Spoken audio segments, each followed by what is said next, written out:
TV Fortaleza, a emissora da Casa do Povo. Olá, confira os destaques do programa desta semana. Terceira edição do Mutirão de Conciliação é uma oportunidade para regularizar as dívidas. TRE normaliza o atendimento ao eleitor em todo o estado. E você, advogado que está à procura de concursos, não pode perder as dicas da nossa agenda. Tudo isso e muito mais agora no programa Mundo Jurídico. A terceira edição do Mutirão de Conciliação da Secretaria de Urbanismo e Meio Ambiente é uma oportunidade para empreendedores e pessoas físicas regularizarem suas dívidas. Acompanhe. Olá, na conciliação é possível quitar multas relacionadas às infrações ambientais. Quem vai falar sobre isso está aqui comigo é o Maírlon Moreira, que é coordenador de fiscalização da Silma. Pronto, vai até quando então a conciliação? A conciliação vai até o dia 16 de dezembro. O que é possível? Quando chega aqui, como é que faz? Pode se dirigir aqui à Silma, certo? Através do nosso setor jurídico, né? As pessoas, as empresas ou pessoas físicas que foram autuadas, né, através de infrações ambientais como poluição sonora, né, poluição atmosférica, efluentes, né, resíduos sólidos, né, as mais diversas infrações, né, comparecer à Silma que nós estaremos atendendo. Empresas também com casos de falta de documentação também? Exatamente, falta de licenciamento ambiental ou licenciamento, né, de alguma autorização ambiental, né, também pode comparecer. Isso porque o documento fica retido, fica CPF, essas coisas? Sim, isso fica feita também a problema de apreensão de equipamentos sonoros, né, e alguma documentação que tenha sido eventualmente apreendida. Então, a gente pode falar do horário aqui? Horário, de 8 horário comercial, de 8 a meio-dia, né, e das 13 às 17. Ok, obrigada pelas informações. Jeane Magalhães para o Jornal da Câmara. A Comissão Especial do Desenvolvimento Nacional do Senado Federal aprovou no início deste mês projeto de lei que legaliza a exploração de jogos de azar no Brasil. Jogos de azar são aqueles que envolvem apostas em dinheiro e que o resultado depende preponderantemente da sorte. A proposta é dividida em 3 seções: cassinos, bingos e jogo do bicho. E para falar sobre este projeto de lei, nós conversamos agora com o advogado Frederico Costa, presidente do Instituto Brasileiro para o Investimento Estrangeiro. Doutor Frederico, é um prazer tê-lo aqui em nosso estúdio. Muitíssimo obrigado. Obrigado pelo convite. Inicialmente, eu gostaria que o senhor fizesse uma análise deste projeto de lei que está tramitando no Congresso Nacional e que, de certa forma, regulamenta os chamados jogos de azar. E que pode implicar esta aprovação deste projeto? Perfeito. Esse é um projeto de lei do Senado Federal, de autoria do senador Ciro Nogueira, aqui nosso vizinho do Piauí, na qual tenta fazer uma certa correção da extinção dos jogos, principalmente dos cassinos, né, que teve um impacto importantíssimo na nossa economia em 1946. Na época, o presidente Dutra, por forma de um decreto, de uma forma sumária, decidiu acabar com os jogos de azar. O principal impacto que isso teve à época eram nos cassinos, porque nós tínhamos, principalmente no Rio de Janeiro e em algumas instâncias termais, em Goiás, e em alguns outros estados também, nós tínhamos a cultura no Brasil de ter os jogos, onde nós tínhamos não só apenas os cassinos, mas tínhamos toda uma vida e uma economia por trás daquilo.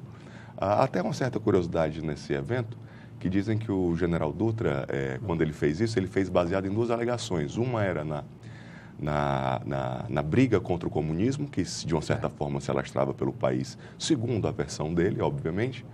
E o segundo motivo na qual ele decretou a extinção desses jogos era por conta, isso diz a boca pequena, que a esposa dele era muito religiosa, era uma senhora, uma beata, que não gostava dos jogos de azar e fez a cabeça dele para que ele o extinguisse.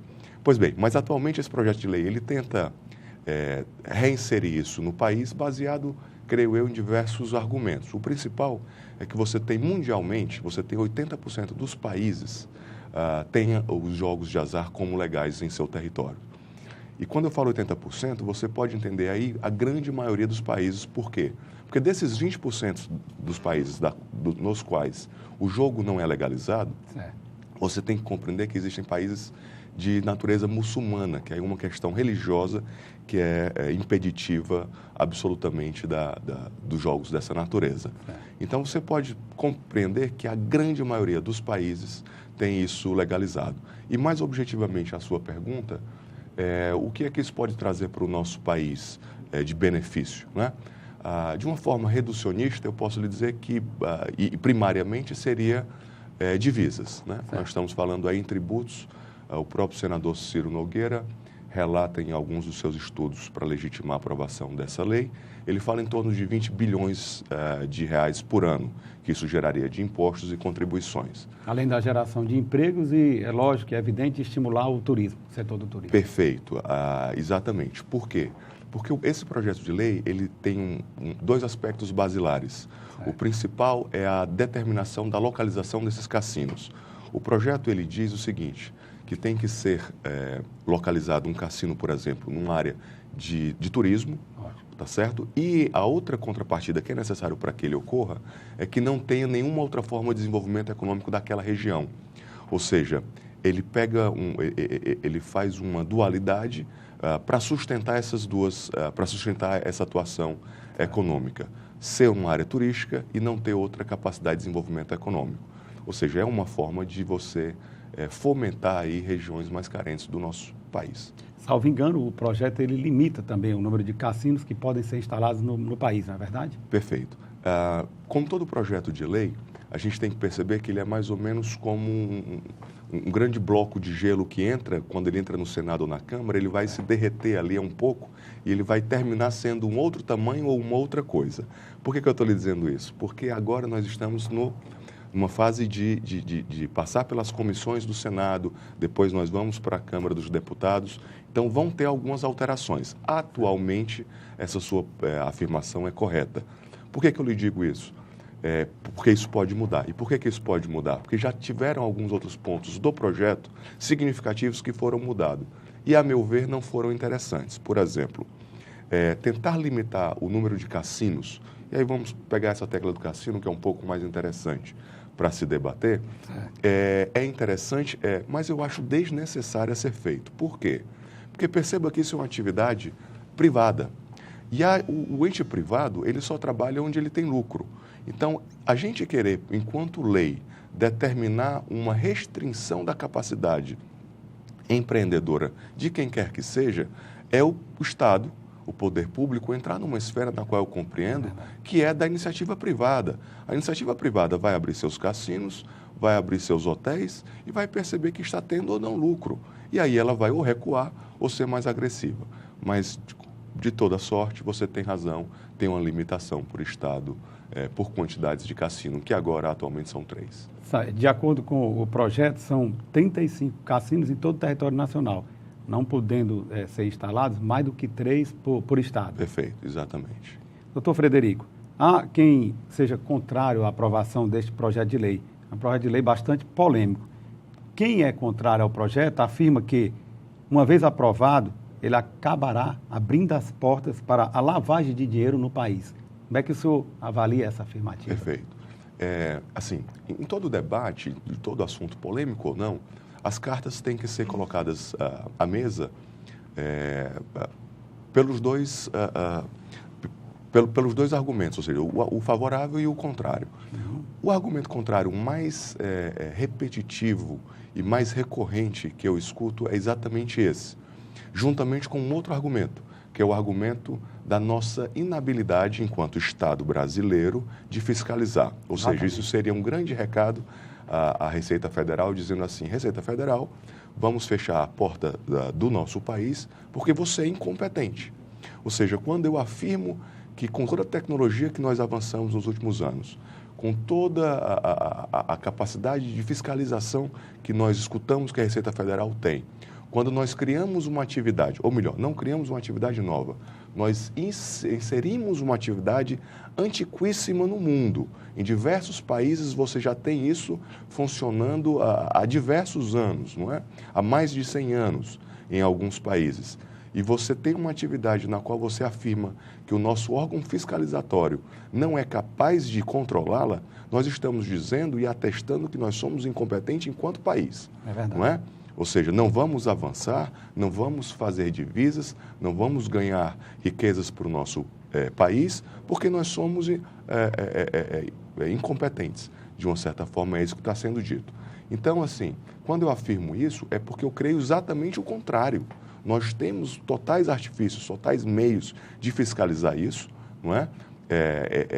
Esse argumento de lavagem de dinheiro é um argumento que está na moda. Tudo hoje em dia é lavagem de dinheiro. Quando a gente vê qualquer estrangeiro investindo no nosso país, a gente já joga a pecha de que é dinheiro sujo ou é dinheiro ilícito, não é?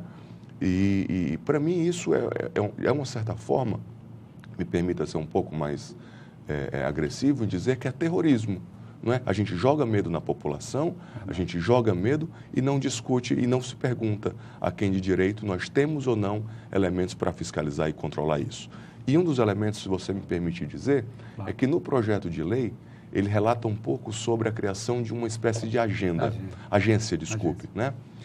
Quando eu falo uma espécie de agência, ainda de novo é porque, como está em projeto de lei, eu não sei se a nomenclatura será essa, mas vai ser criado sim um organismo, um órgão para se fiscalizar isso e certamente controlar e certamente apoiar a Receita dos Estados e a Receita Federal naquilo que for necessário.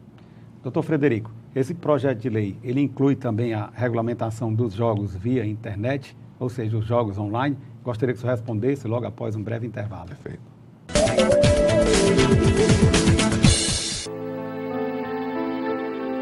A cada 2 minutos, 5 mulheres são agredidas no Brasil.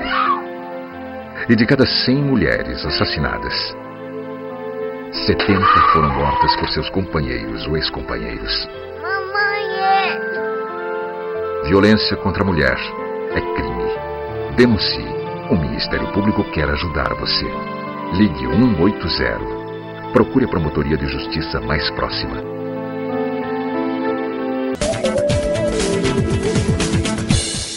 Nós voltamos a entrevistar o advogado Frederico Costa, presidente do Instituto Brasileiro para o Investimento Estrangeiro. Então, Frederico, a pergunta que ficou no ar no bloco anterior foi se o projeto de lei ele prevê também a regulamentação dos jogos de azar via internet, online. Perfeito. Ele prevê, na verdade, ele tenta fazer um reparo, e talvez um dos mais importantes, se você me permita falar, é sobre o jogo do bicho, por exemplo. Certo. Além, obviamente, do que você me perguntou, os jogos online eles entrariam numa certa, num grau de contemplar e de fazer a sua gestão e de cuidar de tudo que cabe, né, nas receitas que sugeram, né, no controle dessas atividades, até por menores, porque aí quando você entra nos jogos online, você tem um pouco um descontrole de quem está jogando, né? Porque por trás do computador todas as atividades podem acontecer. Mas, assim, esse reparo de uma atividade que já existe, que são jogos online, onde o Brasil não tem nenhuma receita, porque isso vai lá para fora. Você tem o poker online, né? Que é uma dessas subqualidades aí. Isso já é uma realidade. A gente está tampando o sol com uma peneira quando a gente não regulamenta essas questões. E regulamenta no aspecto tanto social, né, para você não ter menores jogando, crianças jogando, como também no aspecto fiscal, que é um dos mais importantes.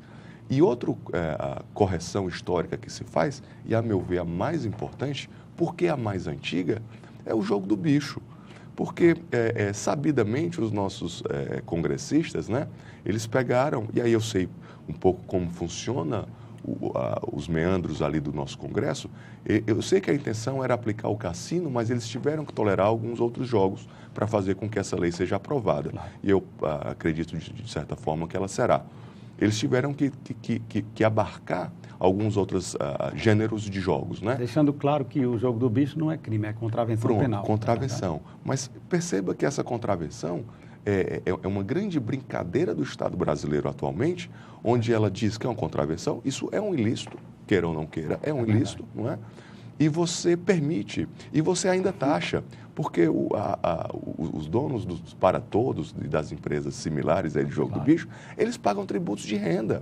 Então imagina, o Estado diz assim, olha, não faça isso, mas na hora de pegar seu dinheiro eu fecho os olhos e arrecado, né? É ilícito para exercer a atividade. É ilícito, pronto, é ilícito na atividade, mas no pagamento do tributo é corretíssimo, né? Então como é que você explica isso para a sociedade, esse grau de talvez até uma hipocrisia de que isso serve para uma coisa, mas não serve para outra, não é?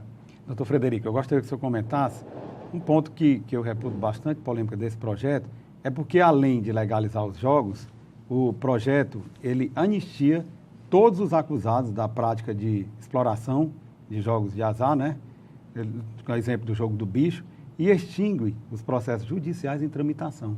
Como é que o senhor avalia esse aspecto específico do projeto? Perfeito. Eu tenho duas avaliações. Uma enquanto cidadão, que eu acho que, de novo, os processos legislativos no nosso país, eles são, às vezes, aprovados por um grande acordão, tá certo? Então, isso pode ser visto como um cidadão comum, um homem médio, percebido como um acordo para que você tenha uma finalidade maior, que é a aprovação desses jogos. Na perspectiva, enquanto advogado, eu vejo que tem que ser feito assim mesmo. Por quê? Porque aí é uma questão, eu não sou penalista, mas se eu não me engano, tem uma teoria de que diz que quando não é mais crime, aquilo que já foi passado não pode ser considerado crime. Eu não sei exatamente como é essa definição penal, mas na hora que eu descriminalizo, essa lei é mais benéfica. Pronto, eu acho que o termo é isso. Como ela vira mais benéfica, ela não pode, de uma certa forma, penalizar uma outra condição na qual se aplica no mesmo ato ali. Na verdade, a lei penal não pode retroagir para prejudicar o réu, mas ela pode retroagir para beneficiar. Pronto, você falou muito melhor do que eu. É exatamente isso. Então, na hora que você descriminaliza, logo quem está sob um processo penal nessas condições, eu acredito, aí de novo, não sou um penalista, mas acredito que descaracteriza o crime e por isso sim pode beneficiar o réu. Mas, de novo, isso é uma preocupação menor. Por quê? Porque é apenas uma contravenção, como você bem lembrou. É um crime menor, é o que os penalistas chamam de crime menor, né? É um subcrime, não sei, mas é uma coisa irrelevante. Você não vê ninguém processado por isso. Tanto é que as empresas têm as suas banquinhas nas calçadas da nossa cidade, né? O senhor, doutor Frederico, o senhor preside esse importante Instituto Brasileiro para o Investimento Estrangeiro. Com a sua experiência, qual análise o senhor faria? Quais são as principais dificuldades enfrentadas pelo país na atração de investidores internacionais, lógico? Perfeito. Essa pergunta é oportuna ao extremo quando você vê o nosso presidente atual, Michel Temer, fazendo vários discursos, várias viagens em busca de dinheiro do estrangeiro, né? Querendo legitimar o nosso país como um país sério, como um país com algumas convicções de mercado já estabelecidas e tentando vender o Brasil de uma certa forma, não é? A nossa principal empecilho à atração de investimento chama-se uma agenda definida. Quem é o Brasil? Qual é a vocação do Brasil? Nós somos bons em fazer o quê? Essa falta de agência governamental, ou melhor, de Estado, né? É o que mais nos deprecia, é o que mais nos vitima na hora de levar isso para o investidor estrangeiro. Ele fica meio sem saber. O Brasil é um país da oportunidade, mas da oportunidade em quê? Não é? E as ferramentas que nós criamos para atrair os estrangeiros, ou seja, o dinheiro, o capital estrangeiro, eu ainda acho que são bastante primárias. São as medidas baseadas em isenção de impostos, né? ou benesses que, a meu ver, são antigas demais. A gente já não se aplica mais a isso. Essa história de você pegar uma empresa e beneficiá-la fiscalmente por 20, 40 anos, para mim é um ato preguiçoso, é uma ideia preguiçosa de atração de investimento. Nós temos que atrair os investidores por razões mais reais. E quais são elas? Um grande exemplo é que nós somos um dos países mais populosos do mundo. Consequentemente, nós temos um mercado consumidor brilhante que tem que ser considerado por todo e qualquer investidor estrangeiro, toda e qualquer empresa multinacional. Isso, por si só, já nos coloca no patamar dos grandes. Com certeza. No estado do Ceará, nós estamos vivenciando um momento diferenciado. Eu digo isso porque o estado do Ceará é o único que possui uma Free Trade Zone, é uma ZPA, Zona de Processamento e Exportação. Embora tenham sido aprovadas a instalação de 25 zonas de processamento, a única pioneira que está em funcionamento é a do Estado do Ceará, o que tem facilitado a atração de investimentos internacionais.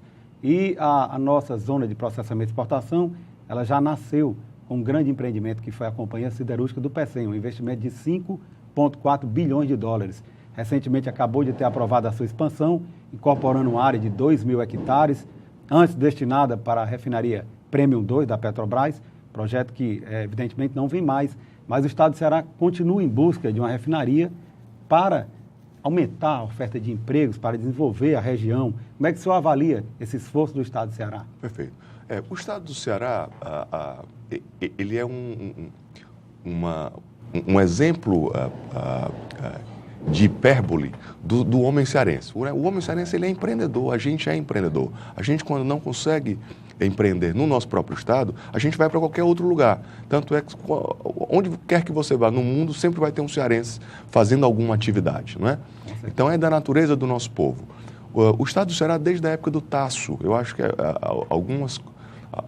alguns méritos nós temos que ter lembrados aqui. O Tasso colocou o nosso estado no mapa nacional. Não digo internacional à época, mas ele fez um certo avanço. E agora, na ponta da outra lança, nós temos o governador Camilo fazendo um belo trabalho. Eu soube recentemente que ele foi à China fazer um protocolo de intenção de investimento com uma grande empresa do ramo do petróleo também, da China, não é? Então, assim, nós temos sim uma vocação, mas, de novo, eu acho que o que nós precisamos ainda é uma vocação nacional para a atração do investimento estrangeiro. Por que eu digo isso? Porque é muito bom nós termos um Estado no qual tenta sair à frente, como o Estado do Ceará é em algumas áreas. Mas se nós formos entrar numa competição entre o Estado do Ceará e o Rio Grande do Norte, na qual já tivemos há algum tempo atrás, quando nós tivemos uma expansão de investimentos na rede hoteleira no Nordeste, nós tivemos uma forte briga com o Rio Grande do Norte. Os hotéis ou vinham para cá ou iam para lá. Os investidores estrangeiros compravam terra aqui, mas diziam que lá aprovava mais fácil. Ou seja, se nós não tivermos uma definição clara nacional do que o investidor pode atuar, nós criamos uma briga similar às brigas fiscais do ICMS, que a gente tanto reclama hoje em dia. Não é que nós temos que unificar o ICMS para que não tenha essa batalha fiscal entre os estados. Então, o meu medo sempre é o seguinte, é não ter uma diretriz única para o nosso país, salvo, obviamente, respeitada as nossas limitações regionais, que são as vocações naturais de cada região. Mas tem que ter uma definição nacional. O Brasil é melhor vendido com o nome Brasil do que com o nome Ceará. Com certeza. Doutor Frederico, o tema realmente é palpitante, mas infelizmente nós estamos chegando ao final da nossa entrevista. O programa Mundo Jurídico agradece a sua participação e fica aqui o convite para que o senhor retorne para nós continuarmos falando sobre esse tema tão interessante e abre agora espaço para as suas considerações finais. Maravilha. Eu queria lhe agradecer imensamente. Acho que a escolha do tema pela sua produção foi absolutamente apropriadíssima pelo tempo e pela relevância, não é? Então, só me resta aqui agradecer e me colocar à disposição para tratar desse tema ou de outro tema que possamos discutir. Obrigado. Obrigado a você. Invelise Maia. Esta semana, o atendimento nos cartórios eleitorais de todo o estado foi normalizado após o Tribunal Regional Eleitoral do Ceará ter realizado a manutenção da rede de dados. O eleitor que comparecer aos cartórios eleitorais para fazer o título, transferência ou segunda via já será submetido à identificação biométrica em praticamente todos os municípios do Ceará. Por enquanto, a biometria será ordinária e não obrigatória. A Comissão de Defesa do Consumidor da OAB Ceará tem como um dos objetivos principais participar de forma ativa na defesa intransigente dos consumidores, realizando, para tanto, estudos, pareceres, audiências públicas e ações judiciais. E para conhecer um pouco do trabalho desenvolvido pela OAB nesta área, nós conversamos agora com o presidente da Comissão de Defesa do Consumidor, Dr. Sávio Aguiar, e com a diretora da comissão, doutora Caterine Gereissati. Doutor Sávio, é um prazer tê-lo aqui em nosso estúdio. É sempre uma satisfação, Hervé, a gente poder aí conversar com todos os ouvintes, com todos os telespectadores acerca dessa defesa do consumidor e do papel da Ordem dos Advogados do Brasil. Eu gostaria de iniciar o programa falando sobre uma campanha, uma importante campanha desenvolvida pela comissão, intitulada Mero Aborrecimento Tem Valor. Em que consiste esta campanha? Bem, essa é uma campanha de iniciativa do Conselho Federal, uma campanha nacional, onde a gente tem a missão aí de transformar, ou pelo menos de mudar o entendimento que vem sendo aí formado de modelo errôneo por parte da jurisprudência da magistratura aí brasileira, onde estão entendendo ou diminuindo a inserção do dano, trazendo para uma cadeia, trazendo para uma qualificação chamada mero dissabor, mero aborrecimento. É fato que essa excludente de responsabilidade, ela não existe no ordenamento brasileiro, não existe na legislação. Então, se houve uma lesão, essa lesão ela deve ser indenizada. Se ela for uma lesão de pequena monta, uma lesão diminuta, que a lesão, que a indenização assim o seja. Mas o que nós não podemos aceitar é a enxurrada de decisões que estamos tendo aí, que vem prejudicando os consumidores, onde estamos tirando a figura do dano moral, desnaturalizando a figura do dano moral, trazendo para uma vala, para uma cadeia chamada aí de mero aborrecimento ou mero dissabor. Então, vigilante a isso, a Ordem dos Advogados do Brasil, por meio das suas 27 seccionais, lançou esta campanha no Conselho Federal e os estados, as seccionais, vêm aí difundindo de forma individual. No decorrer desta semana, lançamos a campanha de forma presencial, física, no Fórum Klaus Bevilacqua, fazendo um corpo a corpo com a classe, com os advogados, demonstrando da importância. E aí a gente faz um apelo para a advocacia, para que ela nos encaminhe pelo e-mail cdc@oabce.org.br as decisões onde os magistrados desnaturalizaram, entenderam que o dano não se materializava na formatação do dano moral, e sim como mero dissabor, como mero aborrecimento, para que nós possamos fazer um banco de dados e aí conversar tanto no nível federal como a nível estadual com as autoridades. Doutora Caterine, qual a sua percepção sobre essa campanha Mero Aborrecimento Tem Valor? Nós estamos, como o doutor Sábio falou, vigilantes a essa situação que tem prejudicado o consumidor, e o nosso objetivo na comissão é exatamente essa proteção, é trazer para o consumidor decisões que possam favorecê-los e protegê-los de acordo com o Código de Defesa do Consumidor, sem que isso possa lhe prejudicar. Então, é importante que a população esteja também vigilante, possa colaborar conosco para que nós possamos estar cada vez mais próximos da população e assim fazer um trabalho mais completo, com essa interação. Essa interação entre população e comissão é muito importante, porque assim nós podemos ter acesso a essas decisões. Doutor Sávio, o que a OAB Nacional e a OAB no âmbito dos estados defendem, então, é que seja feita uma graduação, né, que o juiz não simplesmente desconsidere dizendo que aquele aí foi um mero aborrecimento, que ele leve em consideração a partir de uma graduação, então. Isso. Que deve ficar claro que o mais importante de tudo é que não existe na legislação nenhuma excludente de responsabilidade chamada mero aborrecimento. E o que as sentenças têm propalado hoje, que a jurisprudência pátria vem trazendo, é se aquele dano, aquela lesão, aquele infortúnio que aconteceu com o consumidor foi algo que eles já intitulam como algo corriqueiro, aquilo seria tratado aí como o mero aborrecimento. O que de fato não é, a qualificadora, a conceituação do dano é tudo aquilo que traz prejuízo para aquele que sofre. Então, quando eu estou falando de dano, é porque de fato houve prejuízo. Tanto material quanto moral. Isso. No nosso caso aqui do mero aborrecimento, seria eminentemente o dano moral. E é um caráter muito subjetivo. Totalmente. Né? Dizer que foi um mero aborrecimento.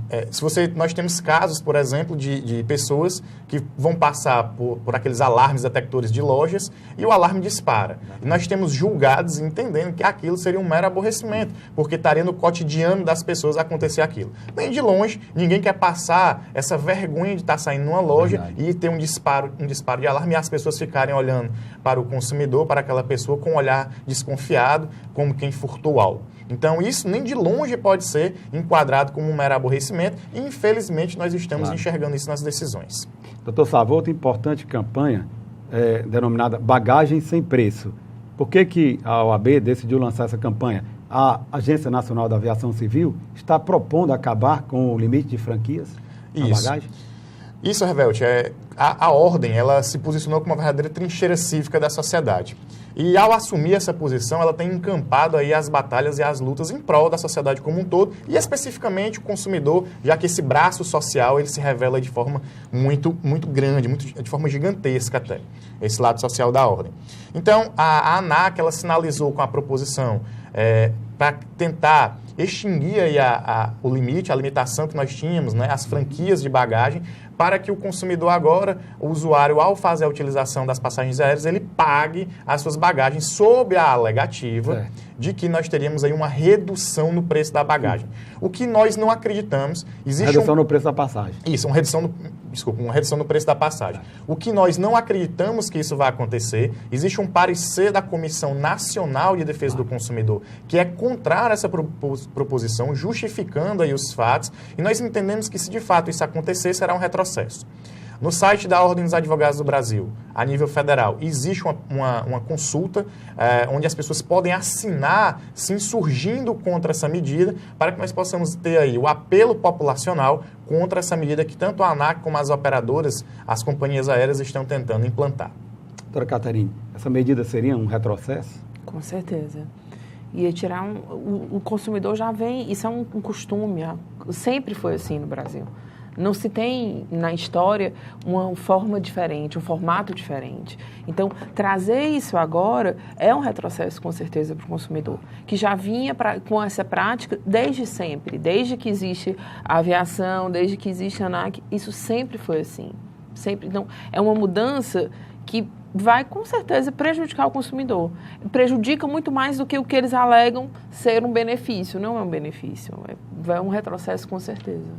Doutor Sábio, nós vivenciamos aí muito recentemente a chamada Black Friday e alguns estabelecimentos acabaram esticando essa promoção, criando Black Week e Black Month, um mês todo de promoção. Qual tem sido a preocupação do Conselho, não só da OAB como todo, mas da comissão, no que diz respeito a essas promoções? Quais são os principais cuidados que os consumidores devem ter? Gostaria que o senhor respondesse logo após um breve intervalo.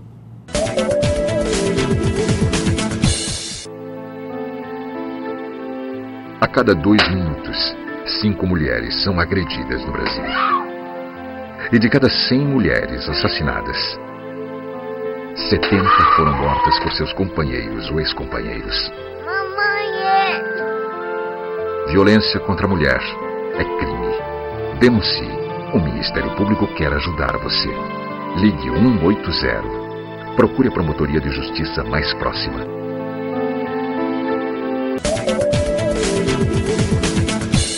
Nós voltamos a entrevistar o presidente da Comissão de Defesa do Consumidor da OAB Ceará, Dr. Sávio Aguiar, e a diretora da comissão, doutora Caterine Gereissati. Doutor Sávio, a pergunta que ficou no ar no bloco anterior foi sobre essas grandes promoções denominadas Black Friday, Black Month, Black Week. Quais são os cuidados na prática que o consumidor deve ter? Bem, a comissão atenta a esse traço aí que nós temos aí da economia, que tem se popularizado muito a Black Friday. Nós lançamos, no decorrer da última semana, 10 dicas que o consumidor deveria seguir a título de ilustração para que ele reduzisse os impactos negativos, por exemplo, de maus fornecedores que tivessem na prestação de serviço.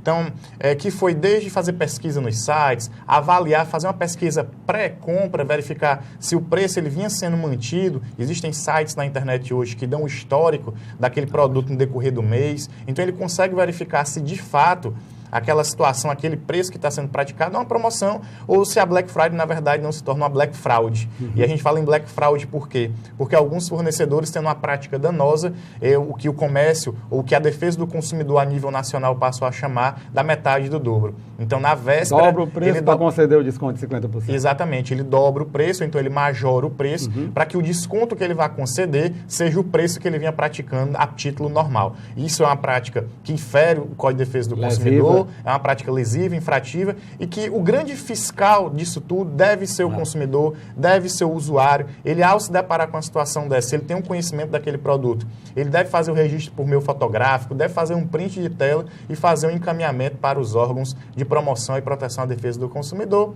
no nosso caso aqui, o nosso DECON estadual e o PROCON Fortaleza, para que as medidas administrativas sejam tomadas. Então é interessante, o consumidor que tiver, como essas promoções elas estão ainda no decorrer de todo mês, A gente convida o consumidor a acessar a fanpage da Comissão de Defesa do Consumidor, a fanpage da Ordem dos Advogados do Brasil, que lá consta essas dicas que certamente o ajudarão aí nessa medida, nessa proteção de menos lesão, de menos lesividade do seu direito. Doutora Caterine, qual a análise que a senhora faz dessas grandes promoções?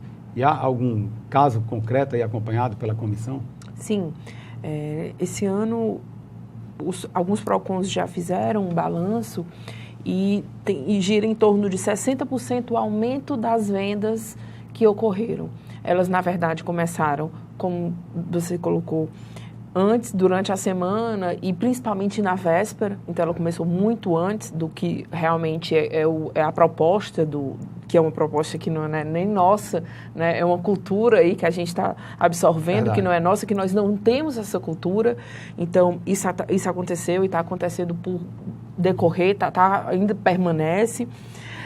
Uma coisa muito interessante que acho que aconteceu no intuito mesmo de proteger o consumidor, os PROCONs foram às ruas nos meses de agosto até novembro.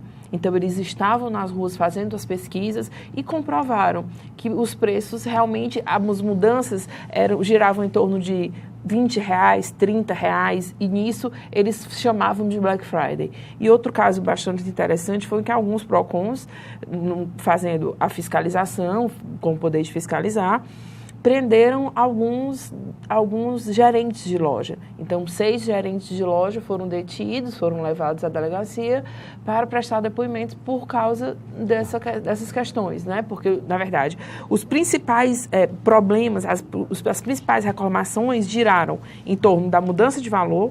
Os produtos anunciados, eles estavam indisponíveis, as compras não conseguiam, o consumidor não conseguia finalizar aquela compra, ou a compra não era finalizada e imediatamente ela era cancelada, porque o produto, na verdade, eles diziam que tinha uma disponibilidade, mas não tinha, era apenas um chamariz. Uma forma de atrair o consumidor para dentro da loja. Isso, para dentro da loja e para os sites, principalmente. Sites também, isso. Doutor Sávio, qual é a diferença entre a compra feita na própria loja, na loja física, e a compra feita através do site? Eu digo respeito ao produto. Às vezes o cliente compra o produto pelo site. Quando o produto chega na sua casa, não corresponde àquilo que ele imaginava ser. Então, como o consumidor deve se portar com relação a isso? Bem, quanto a esse tipo de situação, Hervelto, o CDC ele foi extremamente vantajoso para o consumidor, pois ele tem uma previsão no seu artigo 49 que traz o direito de arrependimento. E o que é o direito de arrependimento? O consumidor, ao receber um produto comprado fora do estabelecimento comercial, e quando eu falo fora do estabelecimento, pode ser via telefone, via catálogo, qualquer formato onde ele não tenha visto o produto na sua concretude, tá? Fisicamente. Então, se ele fez a aquisição daquele produto, do recebimento, a contar 7 dias do recebimento, ele pode utilizar o seu direito de arrependimento. Ou seja, ele pode devolver o produto sem nenhum tipo de custo e sem nenhuma justificativa. A única justificativa que ele precisa externar é que ele quer fazer uso do seu direito de se arrepender do que está disposto no artigo 49. São 7 dias. 7 dias a contar do recebimento. E o mais importante, todo o custo de entrega, de devolução, de frete, deve ser por parte do fornecedor. O consumidor não deve despender nenhum tipo de quantia. Doutor Sávio, a Comissão de Defesa do Consumidor é uma comissão bastante atuante. E ela tem desenvolvido aí uma série de ações também de cunho social. O senhor poderia destacar algumas dessas ações? Bem, Hervelto, falar da CDC é sempre algo que nos enche de orgulho, principalmente nessa gestão que é capitaneada pelo nosso presidente Marcelo Mota, que nos deu a missão e confiou essa ideia visionária de trazer a defesa do consumidor novamente para os braços da ordem, para que a OAB pudesse ser protagonista nesse cenário. E tendo esse norte, tendo esse timoneiro que é o nosso presidente Marcelo, nós desenvolvemos aí várias atividades no decorrer do ano. O balanço que se faz do ano de 2016 é muito positivo. Nós fizemos ações de cunho social, por exemplo, com atendimentos em praças, onde levamos 40 advogados para fazer atendimento de forma gratuita para a população que precisa. Então, você tem ali, digamos, bons advogados de forma gratuita atendendo a população. Nós levamos a defesa do consumidor para dentro das faculdades, para os bancos universitários. A comissão, ela também tem essa preocupação com a academia. Ela tem nos seus membros componentes aí professores de universidades, que onde nós temos esse viés, essa preocupação de trabalhar também a defesa do consumidor como ciência como no banco acadêmico, para que a gente possa alavancar e crescer nas discussões. Paralelo a isso, nós temos aí uma programação e um cronograma para 2017 muito vasta, que vai desde congressos jurídicos a seminários, a participação maximizada da defesa do consumidor e pulverizada, de forma que a gente possa atender aí a população e a advocacia também, por meio de cursos técnicos de capacitação. Esse segundo semestre nós tivemos aí uma surpresa muito boa, que foi interiorizar a CDC. Nós estamos levando para todas as subsecções do estado do Ceará a defesa do consumidor, com palestras tanto para a população como para a advocacia, como meio de capacitar e transformar esse ambiente, que é um ambiente de consumo, num ambiente mais fértil para o consumidor. Doutora Caterine, além das ações de cunho social, a Comissão de Defesa do Consumidor da OAB Ceará ela tem demonstrado uma forte preocupação no que diz respeito à educação e conscientização. Ela tem desenvolvido ações nesse sentido também, né? Sim, temos. Nós temos alguns projetos que são, tanto os projetos que o doutor Sávio falou, que é de levar para as universidades, como nós temos projetos de levar também para as escolas. Então, levar o conhecimento para o povo também, através da praça, das através ruas. Da praça, através de informativos, através da nossa fanpage. Então, o objetivo da comissão é levar a informação ao consumidor para que ele seja cada vez mais protegido, menos lesado diante do mercado. Então, nós temos vários projetos e tem um projeto que especialmente a mim brilha os olhos, que é esse projeto que leva nas escolas. Então, nós levamos para as escolas, para as crianças, o ensino, a educação para o consumo. Então, são vários, tanto essa da praça também, que é muito interessante, porque nós conseguimos juntar muitos consumidores e muitas empresas. Então, nós conseguimos negociações. Isso é muito importante para o consumidor. Ele se sente protegido, ele se sente acolhido pela ordem. E a gente traz a ordem para próximo deles. Então, isso é muito importante. Ótimo. Doutor Sávio, infelizmente estamos chegando ao final do programa, o tempo realmente voou. O programa Mundo Jurídico agradece a sua participação e parabeniza a Comissão de Defesa do Consumidor da OAB Ceará pelas ações que vem desenvolvendo em prol do consumidor e da sociedade como um todo e abre agora espaço para as suas considerações finais. Bem, Velde, é sempre uma satisfação retornar aqui ao programa Mundo Jurídico, dizer que a gente está sempre à disposição. Nessa reta final aí do 2016, eu quero agradecer de público a toda a Comissão de Defesa do Consumidor, que são verdadeiros abnegados, que despendem seu tempo em prol aí da defesa do consumidor. Então, são advogados que, de forma gratuita, estão ali despendendo seu tempo, né? Contribuindo com a valorização da sociedade. Então, fica o meu agradecimento de público. Dizer que a Ordem dos Advogados está de braços abertos para a sociedade. Então, se a sociedade demandar a OAB por meio da defesa do consumidor, a comissão estará presente, assim como toda a advocacia se sinta acolhida, se sinta abraçada por essa comissão que é feita aí por pessoas que querem, de alguma forma, transformar o mundo, transformar esse mundo de consumo. Então, de modo que a gente, mais uma vez, agradece o convite e fica sempre à sua inteira disposição para o que precisar, meu amigo. Obrigado. Doutora Caterine, suas considerações finais. Eu gostaria de agradecer o convite e também nos colocar à disposição da população para dúvidas, para o que nós possamos, denúncias, e como o doutor Sávio falou, essa integração entre população e comissão. Obrigado. Ivelise Maia. Um momento que simboliza o resgate da cidadania por meio da educação profissional e que abre a possibilidade de inserção na sociedade por meio de futuros trabalhos. Com egressos do sistema prisional cearense, participarão no próximo dia 13 de dezembro da cerimônia de encerramento das aulas de todas as turmas ofertadas pelo Senai Ceará, em parceria com a Secretaria da Justiça e Cidadania do Governo do Estado do Ceará. A solenidade será realizada no Senai Parangaba, aqui em Fortaleza, a partir das 2h30 da tarde. Os cursos oferecidos foram nas áreas de pedreiro, carpinteiro, armador de ferro e costureiro industrial e são fruto de um segundo convênio firmado pelas instituições dentro do Movimento Ceará Pacífico. É fundamental conhecer bem quem cuida do nosso futuro. Mas antes de falar sobre a OAB-Prev São Paulo, que tal entender como tudo começou?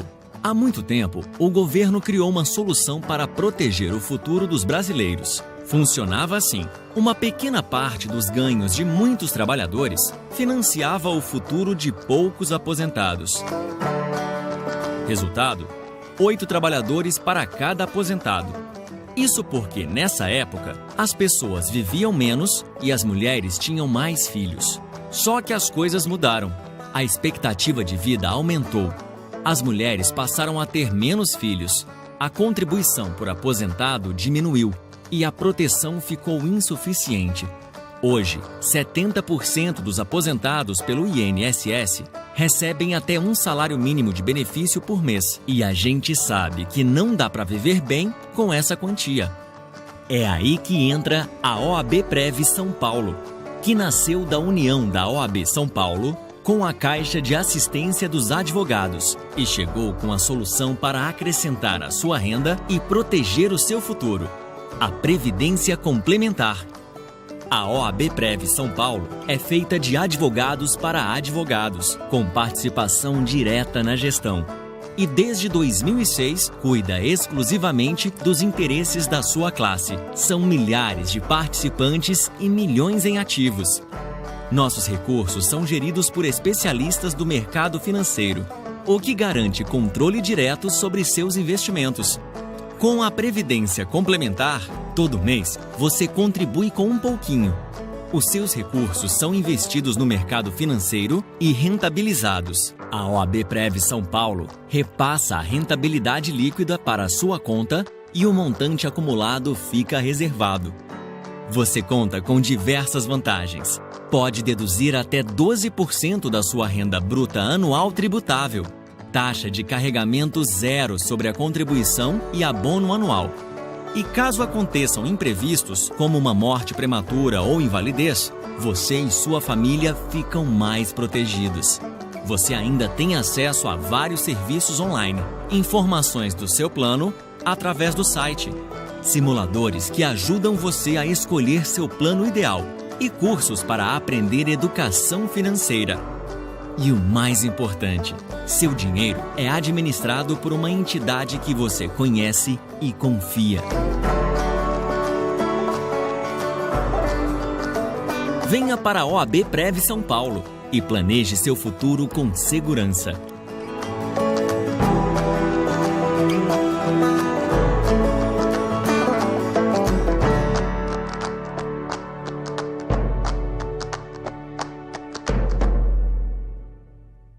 E vamos conferir agora as dicas dos principais concursos jurídicos com inscrições abertas em todo o Brasil na nossa agenda. Tribunal de Justiça Militar de São Paulo, inscrições até 2 de dezembro. E o nosso programa termina aqui. Acesse a página do programa no Facebook ou envie suas sugestões para o e-mail programamundojurídico@gmail.com. Obrigada pela companhia e até a semana que vem.